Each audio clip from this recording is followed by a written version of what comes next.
গরমের রাজা আম, আর আম দিয়ে জ্যাম মানেই স্বাদের দুনিয়ায় এক অন্য রকম, যা না খেলে বোঝা যায় না।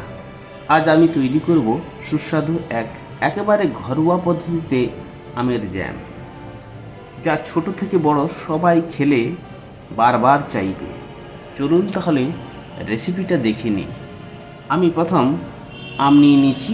আমগুলোকে ধুয়ে নিয়ে আমগুলো ছাড়িয়ে নেব ভালোভাবে।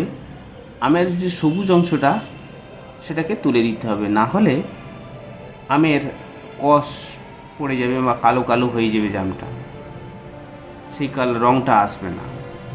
তো আমি ভালোভাবে ছাড়িয়ে নিয়ে আমের দানাগুলো কেটে, মাঝখান দিয়ে কেটে দানাগুলো বের করে দিচ্ছি, দিয়ে ছোটো ছোটো টুকরো করে কেটে নিচ্ছি। একদম কচি আম, তো এতে টক মাঝারি হয়েছে, আর কম টক আম চিনি কম লাগবে। তো যার যেমন টক থাকবে তেমন চিনি ব্যবহার করবেন। তো আমি এখানে কুচি আম নিয়েছি, আর আমের এখনও আঁটি হয়নি, ছোটো ছোটো করে কেটে নিয়ে এবার একটি পাত্রে নিয়ে নিলাম। কড়া গরম করে আমি দিয়ে দিলাম ওই আমের টুকরোগুলো, পরিমাণ মতো অল্প জল দিয়ে দিলাম, একদম অল্প, যাতে আম সিদ্ধ হয় যতটুকু। অল্প একটু নুন দিয়ে ঢাকিয়ে দিলাম,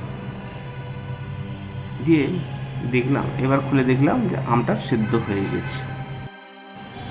আম সিদ্ধ হয়ে গেছে, তাই এখন ভালোভাবে নেড়েচেড়ে ঘেঁটে নেব। এবার স্বাদ ও গন্ধের জন্য 4টি এলাচকে থেতো করে দিয়ে দিলাম, দিয়ে কিছুক্ষণ ভালোভাবে নেড়েচেড়ে ঘেঁটে নিলাম। এবার চিনি দিয়ে দেব। চিনি দেওয়ার আগে আরও ভালোভাবে একটু ঘেঁটে নেব। তো 1 কেজি আমের জন্য আমি দিয়ে দিচ্ছি 500 গ্রাম চিনি। আম যেমন টক থাকবে সেই হিসাবে চিনি লাগবে, আপনারা সেই হিসাবে চিনি দেবেন। আর জ্যাম তো মিষ্টি হয়, তাই একটু চিনি বেশি লাগবে। ভালোভাবে নেড়েচেড়ে ঘেঁটে নেব। চিনি দিলে অ্যাকচুয়ালি নরম হয়ে যায়, আবার ফুটে নিলে আবার শক্ত হয়ে যাবে। আমের যে ছোটো ছোটো আঁটি ধরেছিল, এই আঁটিগুলোকে আমি বাদ দিয়ে দেবো, একটু ছেঁকে নেবো আর কি, কেন ওইগুলো তো জ্যামের মধ্যে থাকে না, ছেঁকে নিতে হবে। দেখুন আমার জ্যামের সুন্দর কালার চলে এসছে। এবার ছেঁকে নিচ্ছি আমি ওইগুলোকে, ছেঁকে নিয়ে ভালোভাবে চেপে চেপে মাড় বের করে নেব খুন্তি দিয়ে।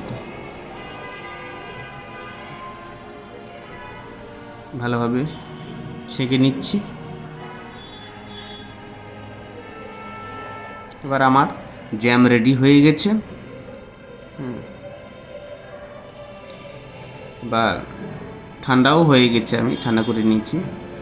দেখুন কত সুন্দর থকথকে হয়েছে, টেস্ট করে দেখুন, খুব সুন্দর হয়েছে খেতে। আপনারা বানিয়ে খাবেন অবশ্যই।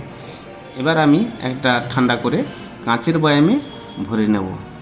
ভিডিওটা ভালো লাগলে লাইক, শেয়ার, কমেন্ট করতে ভুলবেন না।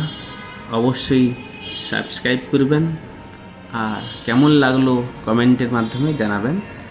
আজকের ভিডিও এই পর্যন্ত, পরের ভিডিওতে আবার দেখা হচ্ছে। সবাই সুস্থ থাকুন, ভালো থাকুন।